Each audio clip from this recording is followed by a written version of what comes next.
Hello and welcome back to my channel. This is Early Career Academic. On this channel, I explore how I organize things to achieve my personal and professional goals. I am an academic, as I said. I'm also a wife and a cat mom and a passion planner ambassador. Today I'm going to focus on my winter break plan because the semester is officially over. I still have to turn in final grades, but essentially the semester is over and I have the Thanksgiving break coming up. So, the winter break coming up. Whew, you can tell where my head's at. And I like to make a plan to account for the things that I know I need to do between now and the start of the spring term and things I want to do as well. This is the Passion Planner medium size with the marble cover. And in the back, there are blank pages that you can use for whatever you want. As you can see, I've already used this one to write down a quick list of things I wanted to do over Thanksgiving. And if you want to watch that video, you can just take a look at the channel. There's not that many videos, but there is one where I go over this. And as you can see, I checked off all of these items, not all over the Thanksgiving break, but definitely all by now. And this is the end of the first week of December. Well, the end of the first half week of December. It's only December 4th today, or 5th. So I'm going to actually use the bottom part of this page because it's my list isn't going to be that long. Our break is, I think I counted it out, and it's like 4 or 5 weeks depending on when you turn in grades. Ooh, I cannot think and spell at the same time. So I like to jot down a quick to-do list so that I can remember all the things I need to do and then just enjoy the time I'm giving myself off. As you probably know if you've watched this channel, I am planning on giving myself most of December off after I turn in my final grades. But I do have a few things I need to do, personal things I want to do and things I need to do. And then when the new year starts, I'm going to have some work items that I need to do. So I'm going to go ahead and jot down a list of things. And I'm going to go ahead and put Christmas prep because even though I've done a lot at this point, and you can take a look at some of that if you look back a few videos, I still have a little bit more to do. I have some more gifts I need to buy, helping my mom host a party. So I'm going to vlog about that so you guys can see that. And just, a few personal things that I want to still do for Christmas. We are also taking a trip to California, at least me and my mother, my sister, and my stepfather are going to California to visit my grandparents. So that is something that's coming up, certainly some things I have to prepare for. And also in December, I'm making this small note because I have some friends who are moving and their daughter's second birthday is coming up, and I want to make sure I get her present in the mail, but it's like a kind of narrow window between when they move and when I get it in the mail so that it gets in there in time for her birthday. So I want to make sure that that's just on my radar. So this is pretty much the rest of December. I'm going to go ahead and put a little checkbox here and just for rest, which I know is funny, like why put rest on a to-do list, but I really want to force myself to take the rest of December off of work. I think I really need it. And even though January is going to be then kind of like a little bit packed, I'm hoping that I come into it with more energy than I did coming into the fall semester. So this is pretty much like December. I need to do, things I want to do. And then over here, I'll put January. And a couple of things I'm going to need to do. Let's start with that. It's always helpful. I'm attending MLA this year, and that's always in January. So I have a little bit of prep I need to do for that. I also need to set up my online classes.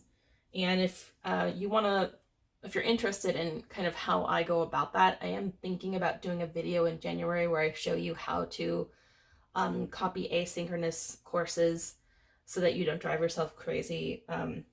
Just some strategies that I've learned over the years. So I'm going to probably make a video about that. I also have my synchronous course, which I have to do some setup for.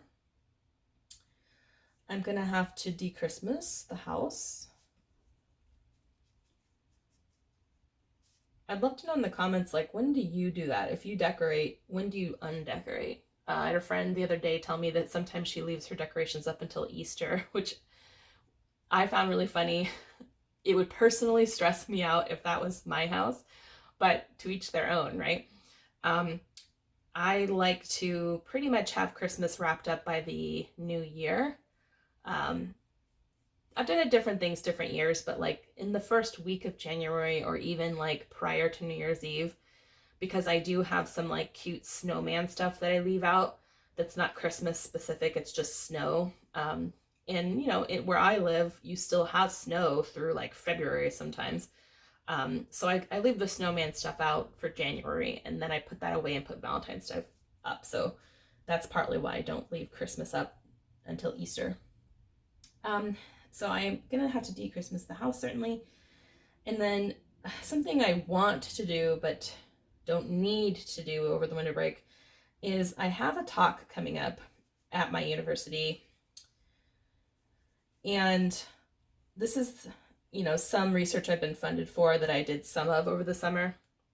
I need to move the needle on this though, and I need to prepare for this talk. Now, it may be that this prep doesn't really, I don't get to this until February, which is fine. But it's something I could do, you know, if the rest of the stuff doesn't take up, you know, most of the time. And then the only other thing that, again, I might leave till February, my husband and I have our 5th wedding anniversary coming up, and we're gonna take a trip. I'm not sure what kind of trip yet or like to where, but it would be helpful for us to at least start thinking about where we want to do that. So so that's going to be on the list, even though again it might not happen in January, which is fine. Okay, so that is that. Now, as you can see, for those of you who've been following this channel, and you know that I am trying to get some more academic writing done, and I did pretty well in NaNoWriMo. There are no writing goals, like specific writing goals. Like the research here, the CHR talk prep and the MLA prep are technically academic writing, but there's no push goals here. Winter break is just too short for that. And I've learned the hard way over the years, you know, to pretend to myself that this is like a substantial enough break to get any of that stuff done. If I didn't have these writing goals on here, maybe I'd put like one of my leftover NaNoWriMo goals on here or something. But I have these things, and I just know myself, and after 10 years of academia, I'm well aware that winter break, half of which is taken up with holiday celebrations with family, the other half of which is devoted somewhat to setting up for the spring semester. There's just not as much time as you think there's going to be. So if you're an academic, I encourage you to certainly utilize your winter break to rest, recover, relax, and to achieve the things you need to do so you're not scrambling when the spring semester starts. But at the same time, just be very cognizant of how much time you actually have. It might even be a good exercise to like get a blank calendar instead of a list like this, because a list, you have the temptation to just keep on adding, but a calendar would, you know, and then with a calendar, you can block off like, okay, these are the holidays. This is when I'm, you know, with my family on a trip. This is when, you know, I'm in MLA or wherever you're going. And then it really gives you a visual picture of how much time you actually will have. And then you have to just think to yourself, like, do I want to spend every day of my break working for 8 hours straight? Chances are that's not going to be the case. So just be kind of thinking about that as you're setting up your winter break plans. And I would start with the need to do first, and be very kind of narrow in that definition. Like literally, what do you need to do in order to start the semester off on a good foot? Not more than that, right? Like this is not, for those of you who teach online classes, especially, this is maybe not the time for you to like refilm all your videos or find all new module content, or you know I hate to say it, but the spring semester classes sometimes get the short shrift because you just don't have as much time to prep as you do for the fall classes, because summer is much larger than winter break. So this is probably not the time to kind of like rebuild your course from the ground up. Like make a tweak or two, you know, maybe move the needle on some of the things you want to do with those courses, but you just don't have as much time as you think, and I'd hate for you to overwhelm yourself. So that is my winter break plan, and I'm hoping I get to check all these boxes off just like I did for my Thanksgiving break plan. And I'd love to know in the comments, do you make a plan for winter break? If so, like what's in your winter break plan? Do you take a different approach than I do? You know, what are your thoughts on making a winter break that is both restful and productive? Love to know all those things. Love to know how your December is going. Please drop a comment. Please give this video a thumbs up and subscribe if you haven't already. And stay tuned because I have a new vlog coming out on Wednesday, another plan with me on Friday, and we'll just kind of keep on going through some fun planning and goal setting for the upcoming new year, as well as the new academic semester. I'll see you back here shortly. Thank you for watching.